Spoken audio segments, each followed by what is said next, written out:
Hello, everyone. I'm DuAnne Redus, and I'm going to share with you today some ideas and thoughts about shaping our future, shaping my future, your future individually, and shaping our collective future together. So let me share my screen.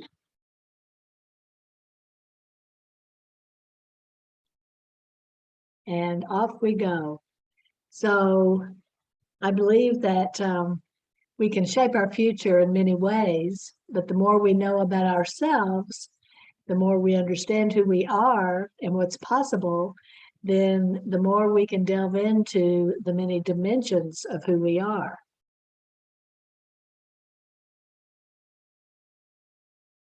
Next slide, please. So one of the ways that I've learned to tune into myself, and the journey's been very interesting because I find out where some of my blockages were. I found out where I held all my tension in my guts, and I had to learn to pay attention to what my gut was telling me. I over tuned into my heart, and sometimes I was too sensitive, and I had to learn to be able to moderate that. And of course, there's always the beliefs and ways we get stuck in our thinking. What I have understood, the more I grow and learn back into who I really am, is that we're multidimensional. We're reflections of everything, just like a fractal is a reflection in so many ways. So I love just to consider, oh, where is my dimension that I need to pay attention to today? And this is preparing us for what's coming, because the dimensions we're going to see and experience on this planet are far beyond what most of us can imagine today. So one of the things I know is that we are an identity in motion. Our identity from the time we're born starts being conditioned, and we lose that sense of who we are, but the identity keeps going. And one of the things I learned in my corporate work with executives years ago was that all the male executives, nearly every executive I worked with in international companies, said to me sometime during our sessions, why is it at the top of my career, I'm just now finding out who I am? They hadn't let their identity keep going, and they were climbing the ladders of success and successful in some dimensions, but not very satisfied with who they were. So, it's interesting. Eggs look the same at one stage. You can have 5 different bird eggs, and you don't know what bird's going to come out. You don't know if it's going to be a sparrow or a robin. Eggs look the same. Eggs look the same, just like people look the same in one point of view. An egg can be baked, boiled, fried, or over easy, but an egg is still the essence of an egg. Air we breathe is in many forms. It can be steam, it can be cold, it can be foam, it can be drops, it can change itself, but it still has an essential signature. Notes can be played on a piano. All those notes that we've seen for years, but whether it's a different arrangement, it's resonant, it's dissonant, each note is distinctive, and it depends on what the player does, the one who's conducting does with those notes. So only everything is connected, from high up into the heavens, into the cosmos, to the ground we live on, the sea, the water. Everything is connected.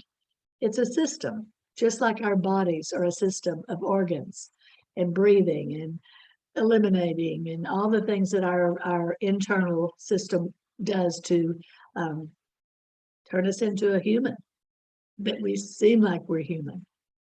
And it's interesting because all those things that scientists have called inanimate or animate It's all the same. They're all moving. Everything's connected, and inside a rock, everything, anything has motion in it, but our eyes are not accustomed. Even in the dark, humans have lost most of our ability to see at night when we have actually our eyes are designed to be able to do that. So we're stardust. And the most important thing is that who we think we are creates the map of our life. Okay? We're not the map, that's agreed. But if I think I'm nothing, that is relative to, am I nothing compared to nothing? Who am I? That is an essential question that we ask over and over. If I think I'm a victim, I create a map of life that proves that to me, because I'm feeding that into my map. If I think I'm worthless, then my map will prove that to me, because I'm putting the energy towards being worthless. When I know I'm a unique being, my map expands beyond what I know. And when I know that I have gifts to offer to the planet and to others, I begin to allow the mystery. And identity is destiny. So we can keep evolving, keep expanding into the more of who we are, or we can crunch up and pretend we don't know. We don't want to know. We refuse to know. We're unwilling to know. So this is a phrase when I wrote my book, identity is destiny. So there are two things about the dimensions that apply to all of them. And one is the willingness to do any of these six things, to be. And then we gain more ability as we enter into discovering, evolving, and expanding our personal identity.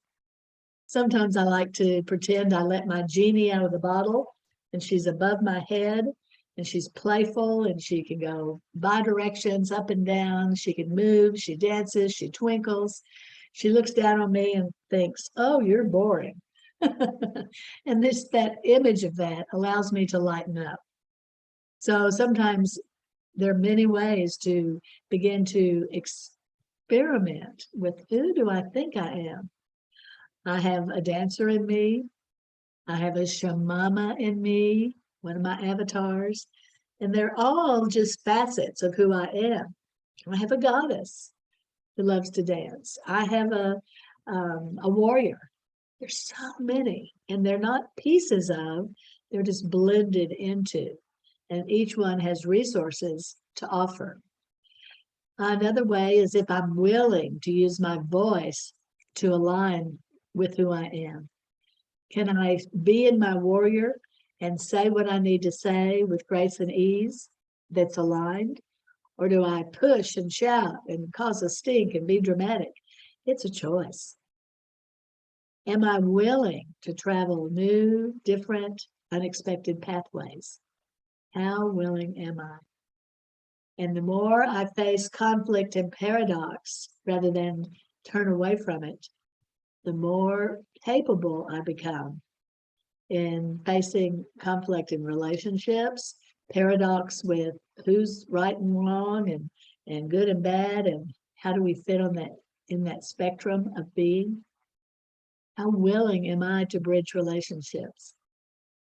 I saw someone sent me a Facebook clip of a monk sitting in a library, and he said, I've decided I'm going to be with every person as if they're a book on a shelf, and I'm there to listen and read and just be. Love that.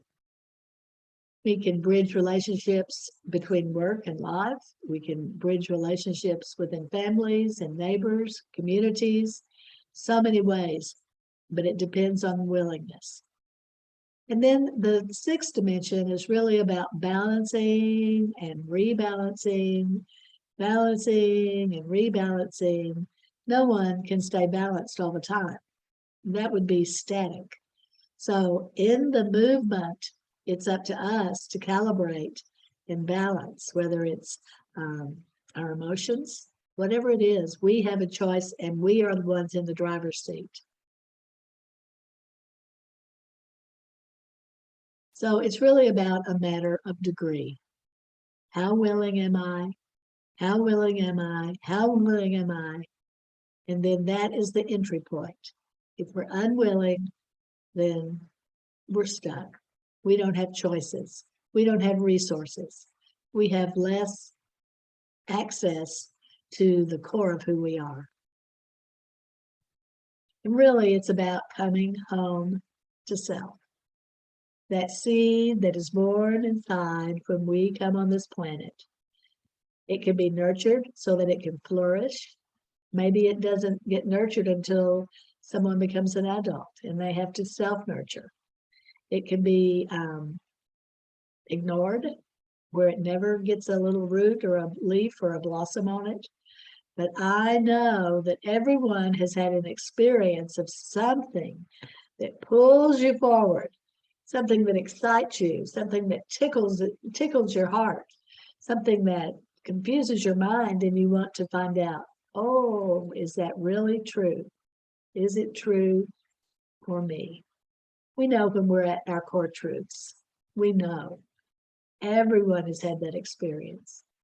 And so I invite you to experience more of the curiosity.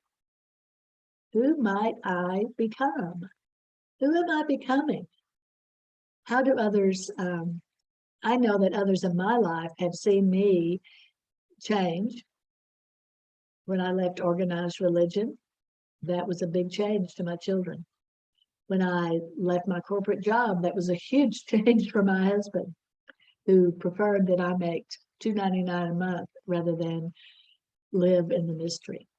So anyway, all those things happen in life. We have loss, we have celebration, and we really need to look inside and see, how do I define success?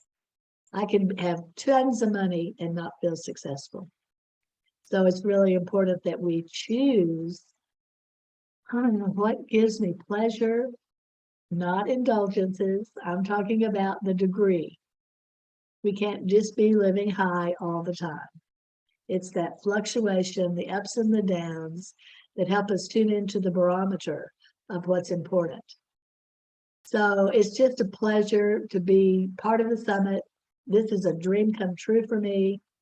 I began to envision this a few months ago, and I'm ecstatic that we are connecting our pearls around the globe. And I want us to imagine a collective future. We can live it right now. Imagine what we see and hear and feel when we are living through the turning and we learn to come back to love. So blessings and greetings to everyone. We'll see you in another session.